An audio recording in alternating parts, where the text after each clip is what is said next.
예, 오늘 저는 본문 말씀 가지고 황금률이라는 제목으로 말씀을 나누겠습니다. 우리의 삶에 의외로 어려운 게 있는데요. 이게 인간관계입니다.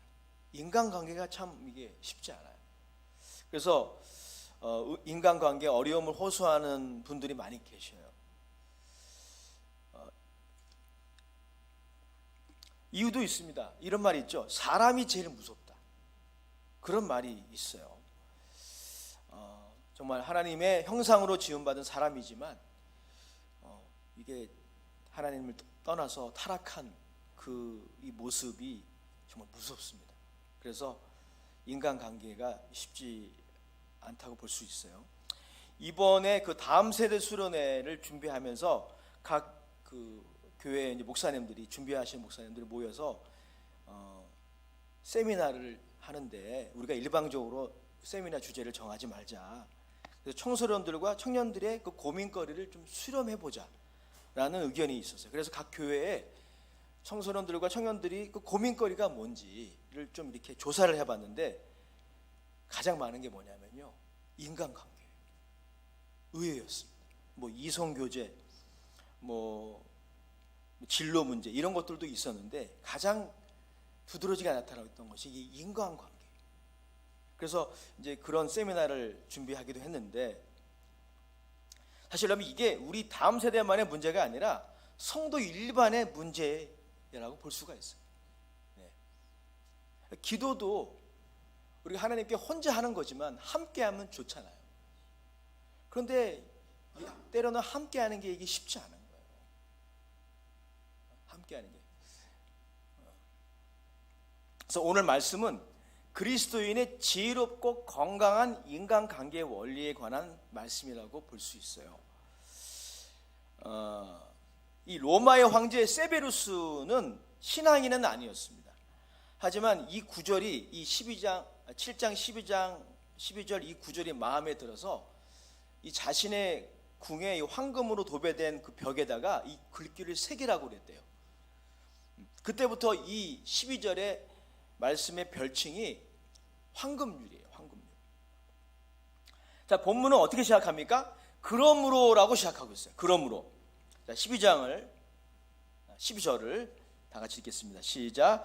그러므로 무엇이든지 남에게 대접을 받고자 하는 대로 너희도 남을 대접하라. 이것이 율법이요 선지자니라. 그러므로라고 시작하고 있기 때문에 이 말씀은 예수님이 산상수훈에서 지금까지 말씀하신 이 대인관계, 인간관계에 대한 가르침의 요약이라고 설명할 수가 있어요. 예수님이 이 앞전에 이 산상수훈의 말씀들이 여러 가지가 있는데 두 가지로 나눌 수 있거든요. 하나는 대신관계, 하나님과 우리와의 그 관계의 가르침이 있고요. 또 한 가지는 대인관계. 예를 들어서 비판에 관한 가르침, 또 팔복에도 보면 애통하는 자, 화평케 하는 자, 긍휼히 여기는 자, 다 이 언어들이 인간관계에 관한 언어들이잖아요. 그리고 용서. 주기도문에 보면 우리가 우리의 죄를 용서한 것 같이 하나님 우리 죄를 용서하옵소서. 이런 내용들 다 여러분 대인관계에 관한 이 산상수훈의 가르침인데요. 이 가르침의 요약이 오늘 12절이에요. 그래서 그러므로 앞에 것을 이제 예수님이 요약하시는 거죠. 예수님도 이렇게 말씀하시죠. 그러므로 무엇이든지 남에게 대접을 받고자 하는 대로 너희도 남을 대접하라. 이것이 율법이요 선지자니라. 즉 본문 말씀은 율법과 선지자의 메시지의 모든 것은 아니지만 그것을 요약하는 핵심이라고 하는 것입니다. 특별히 건강한 인간관계를 형성하기 위해서 이게 핵심에 해당되는 말씀이라고 생각할 수 있어요. 그래서 오늘 본문에 이 황금률에 담겨져 있는 이 세 가지 메시지를 좀 세분화해서 나누도록 하겠습니다. 먼저 예수님은 그의 제자들이 이웃과 선한 관계를 맺으며 살아가기를 원하셔요. 이 알티 프랑스와 같은 마태복음의 다수의 주석자들의 연구에 따르면요, 이 12절의 예수님의 권면과 유사한 윤리적인 가르침이 당시에도 많이 존재했었다고 합니다. 예를 들어서 랍비, 유명한 랍비 힐랄이라는 랍비가 있는데, 이 랍비의 글에도 비슷한, 황금률과 비슷한 내용이 있어요. 또 많은 헬라 철학자들, 당시에 존재했던 헬라 철학자들도 자신의 글에서 이런 내용을 이제 이야기하고 있고요. 심지어 공자 아시죠? 유교의 어떤 대표격인 공자도 이와 비슷한 격언을 제 아들에게 준 적이 있습니다. 여러분, 그런데 이 특징이 있어요. 이들의 이 가르침의 특징은 대부분 부정어로 되어 있다는 겁니다. 부정어. 자, 이런 것이죠. 내가 싫어하고 원하지 않는 일을 다른 사람에게 시키지 말라. 남에게 해를 주지 말라. 이 정도로 이해하시면 돼요. 또 이런 겁니다. 내가 원하지 않는 다른 사람들이 너를 대하는 태도로 다른 사람들을 대하지 말라. 그러니까 12절과 좀 비슷하죠. 하지만 부정으로 되어 있어요. 하지 말라. 근데 여러분, 예수님의 가르침은 좀 달라요. 비슷한 뉘앙스지만 분명히 다릅니다. 예수님의 가르침은 그들의 가르침보다 더 나아가고 있는 거예요. 오늘 본문에 보면 그렇게 나와 있죠. 그러므로 무엇이든지 남에게 대접을 받고자 하는 대로 너희도 남을 대접하라. 달라요. 긍정적인 그런 말씀이에요. 그러니까 예수님의 가르침은 이런 겁니다. 단순히 자신이 원하지 않는 일을 다른 사람에게 하지 않는 것만이 아니에요. 이것도 물론 포함하겠죠. 근데 예수님은 더 나아가고 계신 거예요. 예수님 원하시는 것은 남을 대접하라는 거예요. 행동하지 않는 것이 아니라 행동하라는 거예요. 그게 바로 이 황금률의 첫 번째 요지입니다. 사실 여러분, 랍비들이나 고대 근동의 지혜자들의 윤리적인 가르침을 따르기에 가장 피상적이고 편한 방법은 아무것도 하지 않으면 됩니다. 남에게 해를 주지 않으려면 아무것도 안 하면 돼요. 그 중에 하나가 사람들과 관계를 형성하지 않는 것. 이거 안 하면 됩니다. 남에게 해를 주지 않으려면 관계 형성 안 하면 그럴 일도 없잖아요. 그러니까 여러분, 이 랍비들이나 고대 근동의 현인들의 가르침을 피상적으로 액면 그대로 따르려면 가장 좋은 방법은 혼자 살아가는 거예요.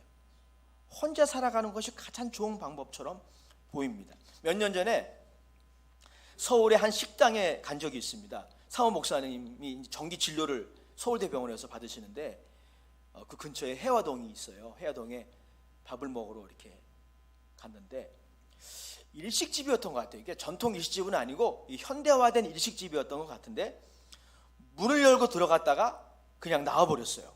왜냐하면 식당에 들어가니까 식당이 도서관 같아요. 도서관 아세요? 도서관 안 가보셔서? 독서실 안 가보셔서 모르시나 보다. 독서실 가보면 어떻겠습니까? 여러분, 다 칸막이가 쳐 있죠. 자기가 혼자 공부할 수 있도록 이렇게 딱 칸막이가 쳐 있어요. 근데 그 식당에 들어가 보니까 식당이 그렇게 돼 있어요. 난 독서실인 줄 알았어. 보니까 서로에게 칸막이가 쳐 있고 각자 개별적으로 식사하는 구조였습니다. 아마도 그 주변에 직장인들도 젊은이들이 많으니까 서로에게 간섭받지 않고 식사하고 싶은 의도에 맞춘 구조가 아닌가 생각을 합니다. 혼자 개인적으로 식사해야 될 때가 있잖아요. 그런 분들에게는 괜찮은 아이디어 같았어요. 하지만 사모 목사님하고 함께 식사를 해야 되는데 어떻게 그럴 수가 있겠습니까? 조금 불편했습니다. 여러분, 예수님은 단순히 제 아들에게 서로에게 피해를 주지 말라고 요청하신 것이 아니에요. 그 이상을 말씀하신 겁니다. 기독교의 윤리는 거기서 머물지 않아요. 그것도 포함하지만 그 이상을 말씀하시는 거예요. 예수님 원하시는 것은 다른 사람이 나를 대접하기 원하는 방식으로, 나를 대우하기 원하는 방식이 있다면 내가 그 타인에게 그렇게 대접하라는 겁니다. 하라고 말씀하시지 하지 말라고 하시는 것이 아닙니다.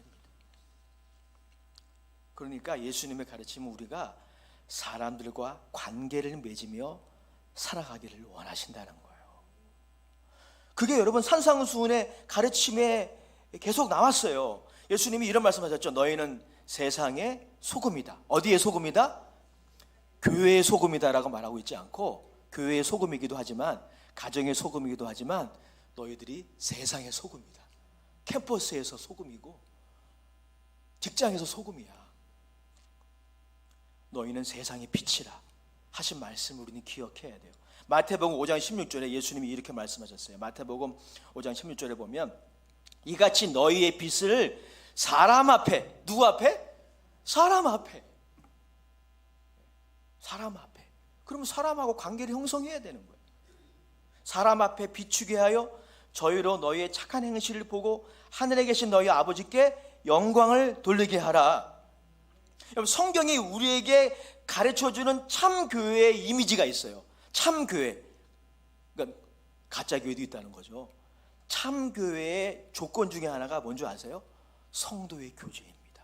커뮤니오 상토룸, 커뮤니오 상토룸, 성도의 교제. 히브리서 10장 25절의 말씀 이렇게 기록하고 있어요. 모이기를 패하는 어떤 사람들의 습관과 같이 하지 말고 오직 권하여 그날의 가까움을 볼수록 더욱 그리하자. 왜? 교회의 본질 중에 하나가 성도의 교제이기 때문에. 이거는 놓칠 수 없는 교회의 본질이에요. 히브리서 3장 13절도 이렇게 말씀하고 있어요.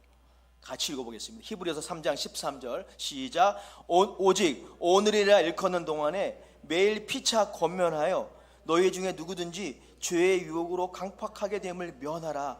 매일 어떻게 하라고요? 피차 권면하라는 거예요. 권면하려면 만나야 돼요. 관계 형성해야 됩니다.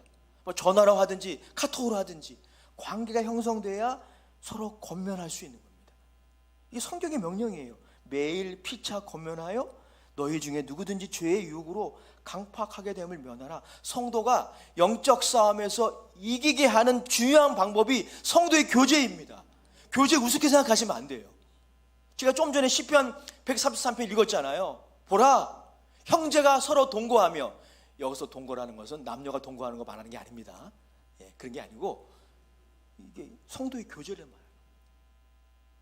형제가 동거하며 연합하는 것이 어찌 그리 아름다운고. 3절에 뭐라 나와 있어요? 거기에서 하나님이 복을 명하셨는데 영생이로다. 어마어마한 말씀이죠. 어마어마한 말씀. 개인적으로 예수를 믿을 때 우리가 영생을 받지만 성도의 교제를 이루며 신앙생활을 할 때 그 영생을 지킬 수 있는 거예요. 죄의 유혹이 보통 항상 그런 것은 아니지만 죄의 유혹이 언제 여러분들에게 더 자극적이게 될까요? 혼자 있을 때. 혼자 있을 때. 여러분, 하와가 혼자 있을 때 뱀이 찾아온 거 아시죠? 남편하고 같이 있었으면 유혹이 안 넘어갈 가능성이 많습니다. 하와가 동산에 혼자 거닐 때 뱀이 그 틈을 노린 거예요. 그러니까 여러분, 우리가 죄의 유혹을 받을 수 있어요. 하지만 매일 우리가 이 관계 형성을 통해서 권면하고 그리고 서로 축복하고, 이게 얼마나 중요한지.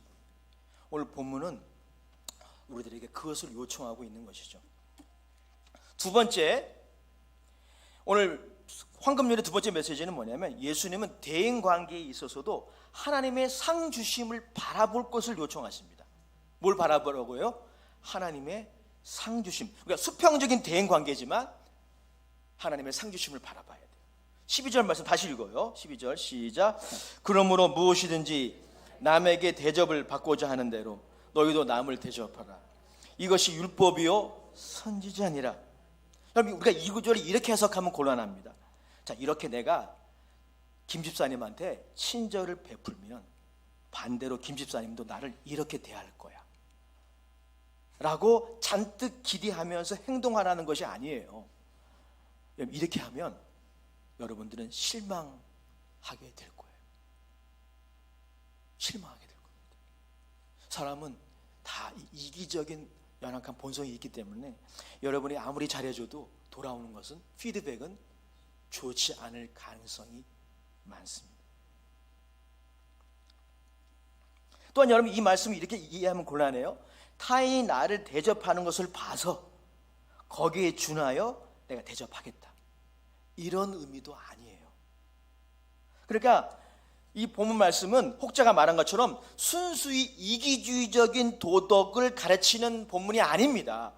이기주의적인 도덕이 있어요. 아세요? 이기주의적인 도덕이 있습니다. 그러니까 굉장히 도덕적인 것 같은데 사실은 자기 자신의 이기적인 욕망을 구하는 것이 주된 태도인 그러한 도덕, 이게 이기주의적인 도덕이거든요. 예수님이 그걸 가르친 게 아닙니다. 그렇게 이해하면 안 돼요.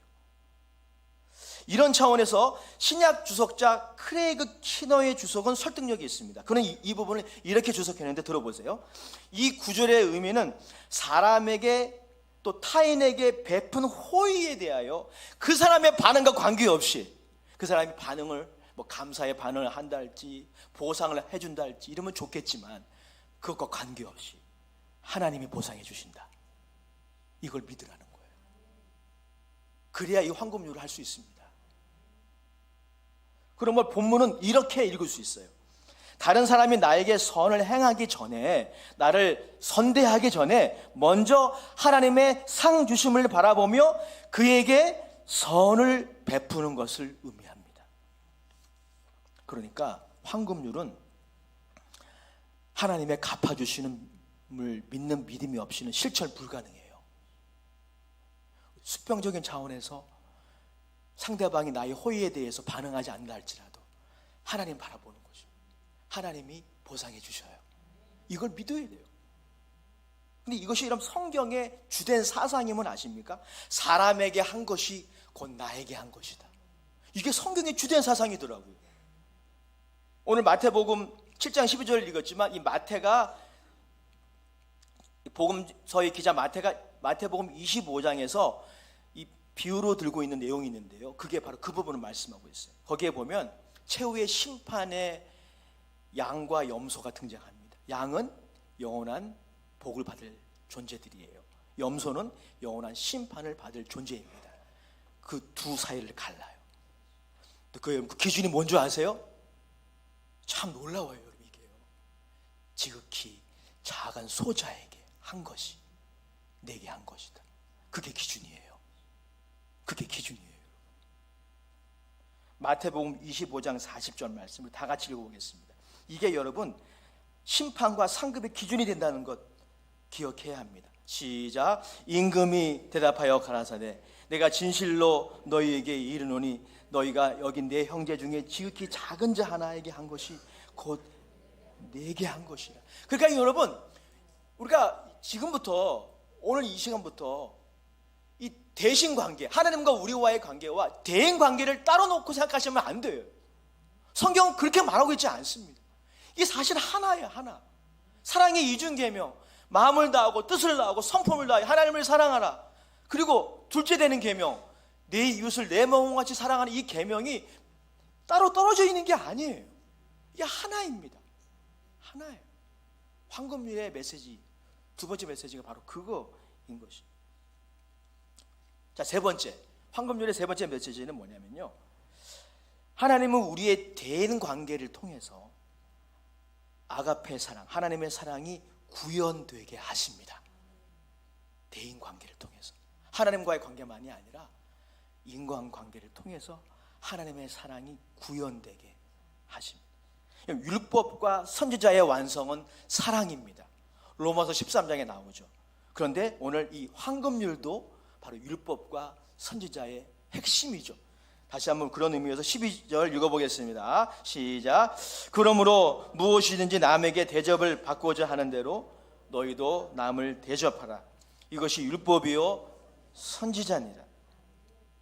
그러므로 황금률을 지키기 위해서는 내 이웃을 내 몸과 같이 사랑하라의 계명에 순종하는 것이 필요해요. 여기서 사랑이라고 하는 것이 뭐예요? 그냥 인간적인 사랑이 아니죠. 남녀 간에 누굴 좋아하고 뭐 이런 사랑이 아니에요. 여기서 사랑은 아가페 사랑이에요. 비이기적인 사랑, 희생적인 사랑, 하나님의 사랑이죠. 그러므로 여러분 황금률은 오늘 12절의 말씀은 단순히 하나님이 예수님을 통해서 또 하나의 법률을 주신 것이 아닙니다. 또 하나의 율법을 주신 것이 아니라 이 12절의 말씀은 아가페의 사랑이, 하나님의 이 희생적인 사랑이 현실 속에서 나타나는 모습이 바로 12절이에요. 12절입니다. 고린도전서 13장 4절부터 7절을 우리 같이 읽을 거거든요. 사도 바울이 하나님의 사랑이 우리 인간관계에 나타날 때 어떻게 나타나는지를 아주 잘 묘사해 주었어요. 우리 같이 읽어보겠습니다. 고린도전서 13장 4절에서 7절 시작. 사랑은 오래 참고 온유하며 교만하지 아니하며 무례히 행치 아니하며 자기의 유익을 구하지 아니하며 성내지 아니하며 악한 것을 생각지 아니하며 불의를 기뻐하지 아니하며 진리와 함께 기뻐하고 모든 것을 참으며 모든 것을 믿으며 모든 것을 바라며 모든 것을 견디느니라. 예. 여러분, 이것은 인간의 어떤 덕목을 말하는 게 아니라 하나님의 이 아가페의 사랑이 우리의 인간관계에 나타났을 때 이런 모습이 나타나는 거예요. 다 인간관계의 언어들이잖아요. 인간관계 언어들. 그런데 놀라운 것은요, 마태복음 강해의 저자 마이클 그린이 그렇게 얘기했는데, 그는 이렇게 말했어요. 하나님은 거듭난 그의 자녀들에게, 즉 그리스도인들에게 이 천국의 사랑이 불타오르도록 하신대요. 마이클 그린은 이 아가페 사랑을 천국의 사랑이라고 그렇게 정의했어요. 맞는 말 같아요. 그냥 우리 인간적인 그런 사랑이 아니라 천국의 사랑. 근데 하나님이, 이게 하나님의 사랑이거든요. 이 하나님의 사랑을 그리스도인들에게 부어주셔요. 그 마음에 이 사랑이 불붙게 하신다는 거예요. 로마서 5장 5절에 그 내용이 나와요. 소망이 부끄럽게 하지 아니함은 우리에게 주신 성령으로 말미암아 하나님의 사랑이 우리 마음에 부은 바 되매니. 성령님이 그 일을 하시는 거예요. 중세시대 유명한 신학자 중 한 사람인 피터 아벨라르들은 이 부분에 대해서 아주 놀라운 말을 남겼어요. 그럼 이렇게 말했습니다. 구속은 뭐예요? 우리 죄사함 받는 거잖아요. 구속은 이런 것이다. 그리스도의 고난에 의하여 우리 속에 불붙는 가장 위대한 사랑이다. 그러니까 우리가 죄사함 받을 때 우리 안에 일어나는 일에 대해서 말하는 거예요. 어떤 일이 일어납니까? 우리의 속에 이 천국의 사랑이 불붙게 된다는 거예요. 부어지는 거예요. 그게 죄사함 받는다는 것의 의미라는 거예요. 그리고 그게 예수님의 고난을 통해서 우리에게 부어진다는 거예요. 그는 계속 이렇게 말하고 있습니다. 이 사랑은 우리를 죄의 속박에서 건져낼 뿐 아니라, 이 하나님의 사랑이 우리를 모든 죄의 속박에서 건져낼 뿐 아니라 우리를 하나님의 자녀로서 참된 자유를 얻게 한다. 예. 우리가 아가페의 사랑으로 서로 사랑할 때 거기에 진짜 자유함이 있어요. 모든 속박으로부터의 자유함, 거기에 있는 것이죠. 여러분, 이런 의미에서 요즘에 제가 실천하고 있는 걸 말씀드릴게요. 제가 실천하지 않은 거 여러분에게 아무리 이야기해봤자 별로 효과가 없을 거 아니에요. 그게 이런 거죠. 모든 인간관계에서 거기에는 가족들과의 관계일 수도 있고 교우들과의 관계일 수도 있고 직장 동료와의 관계, 또 학교에서의 관계, 모든 인간관계에서 우리가 서로를 대할 때 기억해야 할 중요한 원리 한 가지가 있어요. 우리가 육신의 눈으로 서로를 바라보며 대화를 하고 만나고 밥을 먹고 하지만 우리에게 믿음의 눈이라는 게 있어요. 믿음의 눈으로 예수님이 지신 험한 십자가를 바라보며 붙들며 서로를 대해야 돼요. 제가 요즘에 이 노력을 하고 있어요. 근데 효과가 있더라고요. 효과가 있어요. 상대방을 용납하는 게 좀 쉬워져요. 상대방에 대해서 좀 못마땅한 게 있잖아요. 그때가 고비예요, 여러분. 좀 이따 나 얘기를 하겠지만 우리 인간관계에 고비가 있습니다. 그때가 고비예요.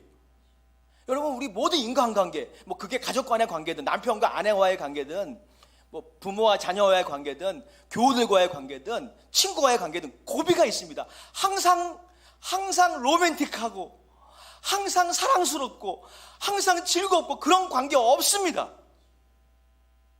없어요, 여러분. 그런 교우 간의 관계를 찾기 원한다면 여러분들에게 드릴 대답은 별로 없어요. 여러분, 모든 관계에는 고비가 있습니다. 그 고비가 언제냐면 상대방이 마음에 안 들어요. 그때가 있습니다. 상대방의 어떤 말이나 행동이나 이런 것이 자꾸 걸려. 화가 나요. 불만족스러워요. 여러분, 저를 볼 때도 그럴 때가 있잖아요. 저 눈 좀 보고 대답을 했어요. 저 눈 좀 보고 대답을 해보세요. 안경 써야 되겠다. 여러분, 저를 볼 때도 그럴 때 있잖아요. 목사님 왜 그래? 왜 목사님 저렇게 설교하지? 분명히 있습니다. 저는 없다고 장담 못해요. 그게 고비예요, 고비. 남편과 아내? 그렇잖아요, 여러분. 그럼 인간관계 다 포기해야 됩니까? 그게 오늘 황금률의 메시지가 아니에요. 그때 어떻게 해야 됩니까? 우리가 눈을 서로 마주보면서 이렇게 수평적인 관계로 서로를 대하지만 믿음의 눈을 떠서 예수님의 험한 십자가를 바라봐야 돼요. 그걸 붙들어야 됩니다. 참 신기한 거는요, 성령의 조명으로 그리스도의 십자가를 바라볼 때, 여러분, 예수님의 십자가는 아름다운 십자가가 아니죠. 그럴듯한 십자가도 아니에요. 험한 십자가입니다. 거친 십자가예요. 흉한 십자가예요. 그런데 하나님의 아들이 못 박히신 예수님의 십자가를 믿음의 눈으로 바라보며 우리가 서로를 대하잖아요.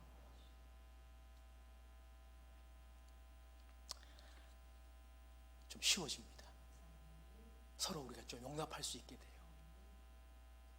무엇보다 여러분, 성령의 조명으로 그리스도의 십자가를 바라보며 서로를 대할 때 그렇게 극복하기 힘들었던, 이게 저에게도 있고 여러분 모두에게 있는 거예요. 이 자기 중심적인 사랑. 우리가 사랑 얘기하지만 왜 사랑하면 사랑할수록 더 고통스러울까요? 자기 중심적인 사랑의 이 본능이 우리에게 여전히 남아 있어요.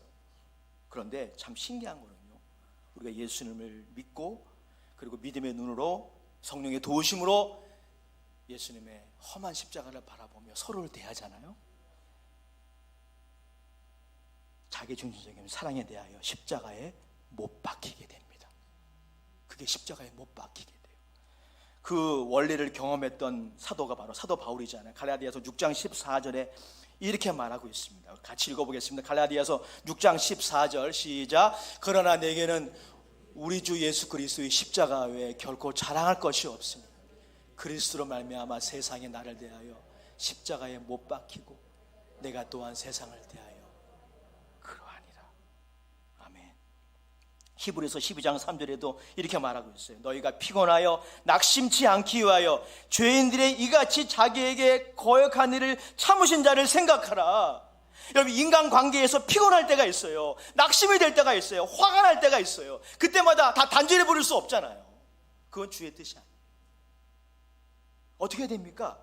너희가 피곤하여 낙심치 않기 위하여 죄인들의 이같이 자기에게 거역한 일을 참으신 자를 생각하라는 거예요. 갈보리를 생각해라. 그분이 지신 험한 십자가, 그 거친 십자가, 그 흉한 십자가 생각해라. 참 신기한 게 이거 하잖아요. 쉬워져요. 이건 제가 지금 실천하고 있는 거예요. 험한 십자가를 바라볼 때 특별히 이런 경우가 있어요. 인간관계의 실패와 상처에 대한 두려움이 있어요, 우리에게. 예, 인간관계의 실패와 상처에 대한 두려움이 우리에게 있어요. 그런데 험한 십자가 바라보잖아요. 그 두려움으로부터, 그 속박으로부터 자유하게 하시는 거예요. 요한 1서 4장 18절 제가 읽어드릴게요. 사랑 안에는, 따라합시다. 사랑 안에는, 큰 소리로, 사랑 안에는 두려움이 없고 온전한 사랑이 두려움을 내어 쫓느니라. 아멘. 험한 십자가를 바라볼 때 그동안 나의 인생 가운데 있었던 그런 상처들이 있잖아요. 그런 실패에 대한 아픔의 기억이 있어요. 그 두려움에서 자유하게 되는 것입니다. 그러고 보면 황금률을 통해서 복되고 건강한 인간관계를 위해 우리 모두 예수를 구주로 믿어야 합니다. 그리고 우리가 서로 수평적인 관계이지만 우리가 서로를 대할 때도 서로를 초월할 수 있어야 돼. 어떻게 초월합니까? 예수 그리스도의 험한 십자가로 초월해야 합니다. 갈보리 산에 올라가 우리의 모든 인간관계를 다시 정립을 해야 합니다. 그때 우리는 인간관계에 있어야 할 분별력과 좀 전에 말씀드린 것처럼 인간관계의 고비를 넘길 수 있는 사랑의 능력을 가지게 되는 것입니다. 거기서 갈보리에서 다른 데서는 안 돼요. 그래서 우리는 갈보리 산에 올라가야 돼. 예수님의 험한 십자가, 거친 십자가가 세워진 그곳에 우리는 올라가야 돼. 실제로 성지순례를 가시란 말이 아니라 말씀과 기도로 그분을 바라봐야 돼. 성령의 도우심으로 우리 그 갈보리에 올라가서 나의 인간관계를 다시 한번 생각해 보는 거예요. 재정립하는 거예요. 우린 거기서 우리의 실패와 상처를 다시 극복하는 것입니다. 그래서 우리 이 찬양 다시 한번 같이 불러보죠. 우리 설교 전에 불렀던 찬양, 십자가 십자가 내가 처음 볼 때, 십자가 십자가 내가 처음 볼 때 나의 마음의 큰 고통 사라져 오늘 믿고서 내 눈 밝았네 참 내 기쁨 영원. 우리 마음에 한번 손 얹고 찬양합시다. 십자가 십자가 십자가 내가 처음 볼 때 나의 마음의 큰 고통 사라져 오늘 믿고서 내 눈 밝았네 참 내 기쁨 영원하도다. 이 일이 여러분에게 이 시간 있기를 원합니다. 결론이에요. 황금률은 소극적인 윤리가 아닙니다. 반대로 황금률은 적극적으로 우리가 이웃과 관계를 맺으며 살아가기를 요청하십니다. 여러분들은 축복의 통로잖아요. 축복의 통로라 그러잖아요. 많이 들어보셨죠? 두 분이 사기 인사해봐요. 당신은 축복의 통로이죠? 아닙니까?